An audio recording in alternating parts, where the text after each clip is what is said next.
Vážené dámy, vážení páni, chcel by som vás privítať na dnešnej tlačovej konferencii organizácií Aliancia stredoškolákov, iniciatíva Chcem tu zostať a občianske združenie Krupica. Vítajte tu v Bratislave pred Národnou radou a ja by som týmto chcel odovzdať slovo prezidentovi Aliancie stredoškolákov, pánovi Ďurašovi. Nech sa páči. Ďakujem veľmi pekne za slovo, vážené novinárky, vážení novinári. V prvom rade chcem poďakovať, že ste prijali naše pozvanie na túto tlačovú konferenciu, ktorú, ako už povedal môj predrečník, organizujeme v spolupráci s viacerými občianskymi združeniami a organizáciami, ktoré sa venujú mládeži a strednému školstvu na Slovensku. V prvom rade by som vám chcel predstaviť Alianciu stredoškolákov, ktorá je pre mnohých ešte neznáma. Sme občianske združenie, ktoré v tejto chvíli zastupuje študentov stredných škôl vo vzťahu k orgánom štátu a disponujeme veľkým množstvom študentov v rámci regiónov, čo môžete vidieť aj dneska na tlačovej konferencii. Mňa osobne veľmi teší, že za mnou stojí tím mladých ľudí, tím stredoškolákov, ktorí pochádzajú zo všetkých regiónov na Slovensku, či už z východu, stredu alebo západu. Dnes sme sa tu ale zišli kvôli úplne inej téme a tak ako sme avizovali, tou témou sú predčasné voľby na Slovensku. Môžeme povedať, že na Slovensku aktuálne je to téma tém. Je to oblasť, ktorá rezonuje v spoločnosti a ktorá často spája či rozdeľuje aj mladých ľudí. Viete, často dostávam jednu otázku, či majú mladí ľudia, alebo konkrétne ešte stredoškoláci, sa vyjadrovať k problémom, ktoré trápia študentom v tomto štáte. Ja si myslím, že áno a dovolím si parafrázovať nášho prvého československého prezidenta Tomáša Garrigua Masaryka, ktorý povedal, že študent je od toho študent, aby študoval, no súčasne študent je aj homo politicus. Je to osoba, ktorá sa angažuje v politike a ktorá má rovnaké právo sa venovať politickým otázkam ako iní občania na Slovensku. My sme ľudia, ktorí si svoju školu plnia poctivo. Navštevujeme svoje stredné školy a súčasne sa zapájame do školského diania. No popri tom nám nie je táto krajina ukradnutá a nie je nám ukradnutá situácia v tomto štáte. A preto by sme vás všetci spoločne chceli vyzvať, vás, stredoškolákov, ktorí ste naši rovesníci. Ste na tom rovnako ako my všetci. Trávite svoj čas v škole, trávite čas na vyučovaní. Prosím vás, trávte čas, ktorý budete mať 30. septembra na voľbách a choďte voliť. Pretože táto voľba je vaše výsostné právo. Je to právo, ktoré vám poskytuje táto demokracia a ktoré vám, ak máte teda už 18 rokov, poskytuje tento štát. Je to vaše právo sa slobodne rozhodnúť, komu svoj hlas poskytnete.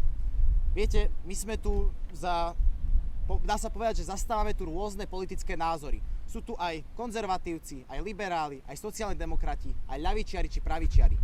Ale to nič nemení na tom, že chceme ísť všetci voliť. A vyzývame k tomu aj vás, mladých.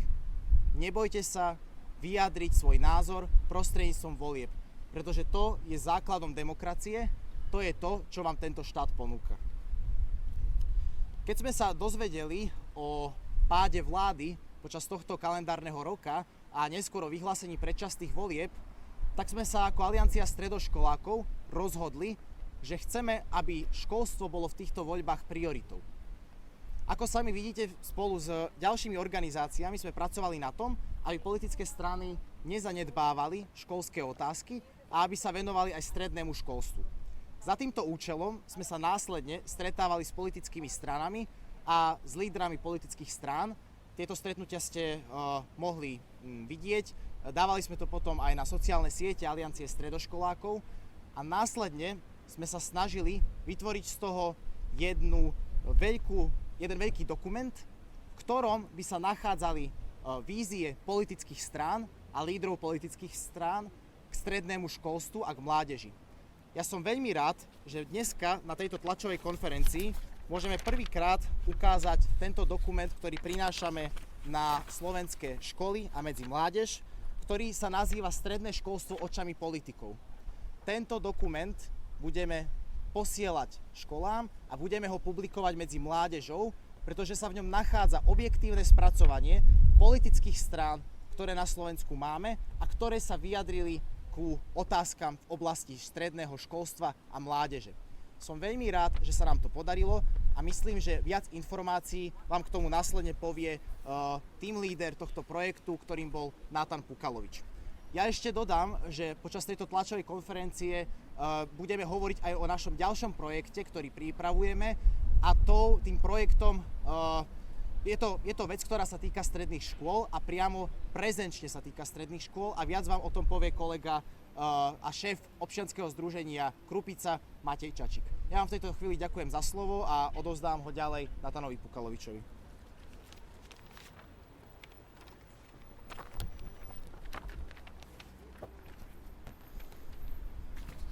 Ďakujem za slovo. Vážené novinárky, vážení novinári, ale aj vážené delegátky a delegáti Aliancie stredoškolákov. Dovoľte mi, aby som vám v prvom rade úprimne poďakoval za to, že sa spolu podielali na tvorbe tohto dokumentu. Viacerí z vás ste sa aj dnes došli zo všetkých kútov Slovenska priamo sem do Bratislavy. My sme tu pred Národnou radou Slovenskej republiky mohli tento dokument odprezentovať verejnosti. Na tomto dokumente, ktorý už vám bol odprezentovaný, pracovala desiatka delegátov kurikulárnej sekcie Aliancie stredoškolákov od momentu, kedy boli vyhlásené predčasné parlamentné voľby. Cieľom našej tvorby bolo zanalyzovať a následne spoznať stredoškolské programy, ktoré majú politické strany pred našimi voľbami. Výsledný dokument, ako už vám bol odprezentovaný, sme sa po dlhej debate rozhodli nazvať Stredné školstvo očami politikov. Prečo sme sa tak rozhodli? No, lebo tento dokument je presne o tom. Ide o zhrnutie postojov najsilnejších politických strán a hnutí, ktoré kandidujú do Národnej rady Slovenskej republiky. Keďže podľa našich zistení ide o tému, ku ktorej každá strana má čo povedať aj vo svojich programoch, ale na úkor iných tém, ktoré možno strany považujú za prioritnejšie, im nie je venovaná dostatočná mediálna pozornosť. Čo je veľká škoda, pretože keď si ten dokument prečítate, tak zistíte, že veľmi veľa strán má k tomu čo povedať a veľmi konštruktívne názory majú na túto tému. Naše zhrnutia v tomto dokumente sú len jedna časť celého dokumentu. Druhá časť sú odpovede politických predstaviteľov na otázky áno, nie, ktoré sa pýtame za každým, čo chodíme na naše stretnutia. A ako človek, ktorý sa zúčastnil viacerých stretnutí, chcem aj z tohto miesta poďakovať všetkým predstaviteľom politických strán, ktorí sa rozhodli nás prijať, či už v ich stranických kanceláriách, alebo aj pri iných okolnostiach a rozhodli sa s nami debatovať o týchto témach a o ich reformách. Pretože na konci dňa sme to my, ktorí pociťujeme práve tieto reformy, ktoré idú z ministerstva školstva. Okrem zhrnutí vízií na stredné školstvo obsahujeme rovnako aj inštruktáž k tomu, ako voliť, bez toho by ste naleteli na nejaké predvolebné hoaxy a klamstvá. Keďže, ako všetci vieme, v aktuálnej mediálnej dobe ide o tému, ktorá je čím ďalej, tým výraznejšia. A chceli som aj z tohto miesta poďakovať Matejovi Čačíkovi za to, že nám ponúkol tieto tipy, ktoré sa naozaj oplatí prečítať. Rozhodli sme sa rovnako napísať všetky zdroje na záver tohto dokumentu, keďže nie je možné zmestiť desiatky strán programov 12 strán do jedného 20-stránového dokumentu. Chcel som ešte možno podotknúť, ak to ešte nie je jasné, že našim cieľom nie je vyzvať ku voľbe žiadnej konkrétnej strany. My sme apolitická organizácia. Naším cieľom je poukázať na široké spektrum stredoškolských vízií tak, ako ich vidia politické strany a hnutia, ktoré kandidujú v parlamentných voľbách. Či už ide o strany ľavicové, pravicové, liberálne, konzervatívne a všetko medzi. Aj dnes je tu hrstka ľudí zo všetkých kútov Slovenska, ktorí zastávajú rôzne politické názory, ale ide nám o jedno a to je o to, aby stredné školstvo bolo témou, ktorej sa politici venujú a aby to bola téma,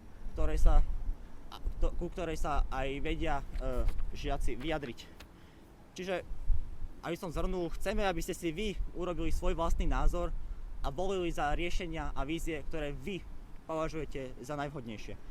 Ako povedal jeden z najväčších francúzskych autorov, Antoine de Saint-Exupéry, odvaha nespočíva v slovách, ale spočíva vo voľbe. Že prosím vás z tohto miesta, vy, čo môžete ísť voliť, využite toto právo, keďže nejde o samozrejmosť. Ďakujem.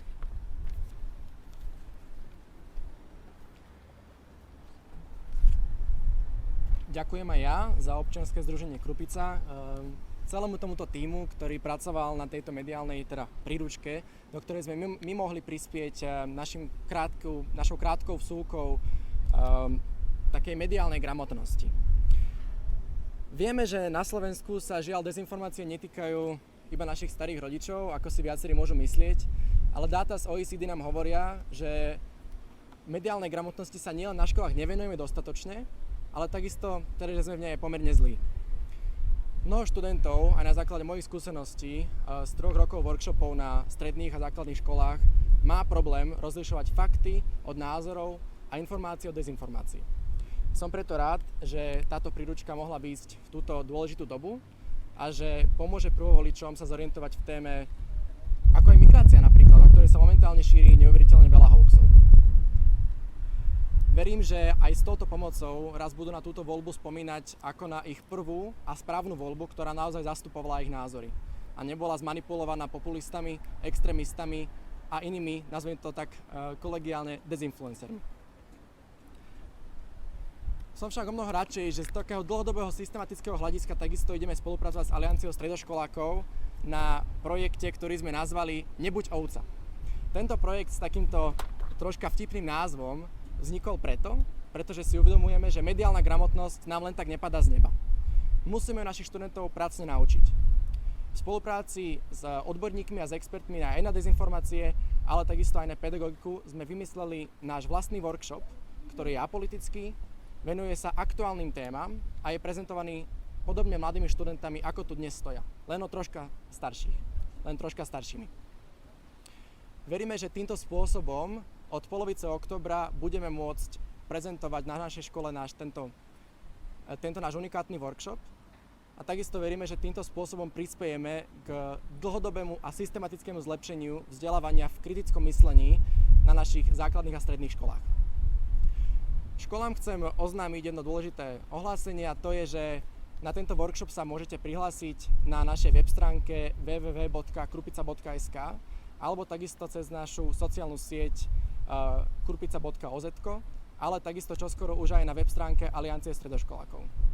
Budeme veľmi radi, keď vám budeme môcť prísť odprezentovať náš workshop, na ktorom si môžete vybrať z 5 aktuálnych tém, či už je to Ukrajina, globálne oteplovanie, vždy sa opakujúca téma vakcín, alebo napríklad aj umelá inteligencia a ako si vyhľadávať spätne obrázky. Dúfame teda, že tento workshop padne na úrodnú pôdu a že sa nám takto podarí spoločne zlepšiť túto krajinu do takej, z ktorej mladí ľudia nebudú chcieť odísť. Ďakujem.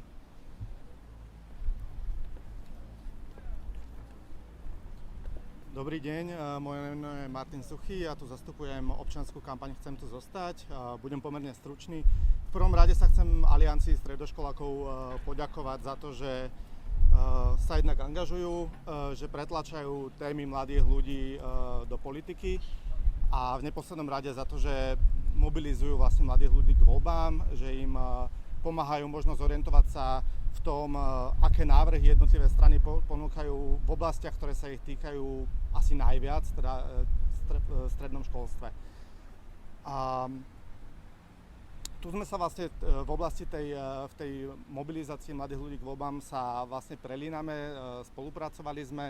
Ja by som možno aj na číslach inštruoval, prečo je to dôležité. Prieskumy vlastne pred niekoľkými mesiacmi ukazovali, že mladí ľudia sa v zásade k voľbám chystajú výrazne menej ako priemer populácie. Bolo to vlastne až o 16 percentuálnych bodov menej. To znamená 52% mladých ľudí sa iba chystalo k voľbám. Keď hovoríme o mladých ľuďoch, hovoríme o ľuďoch vo veku 18 až 25 rokov, čiže o prvo- a druhovoličoch. Za 3 mesiace sa nielen vďaka našej kampani, ale aj vďaka ďalším kampaniám a vďaka vlastne tomu blížiacemu sa termínu volieb mobilizácia týchto mladých ľudí zvýšila z 52% na 68%, čo samozrejme vítame. A z tohto miesta by som preto chcel vlastne opakovane vyzvať mladých ľudí, aby k tým voľbám prišli, pretože naozaj môžu oni sami určiť to, v akej krajine budú žiť a aby sa im jednoducho nestalo to, že jedného dňa ráno sa zobudia a zistia, že sú v krajine, v ktorej už nechcú zostať a v ktorej nechcú žiť. Takže teraz naozaj majú jedinečnú príležitosť prísť a vlastne rozhodnúť o tom, ako táto krajina bude vyzerať najbližšie 4 roky, ale aj dlhšie nejaké dekády potom. Ďakujem pekne, to je za mňa všetko. Máte nejaké otázky? Alebo potom to vyriešime jednotlivo? Dobre, super. Tak ďakujem vám teda za účasť a týmto uzatváram tlačovú konferenciu. Ďakujem pekne, že ste prišli.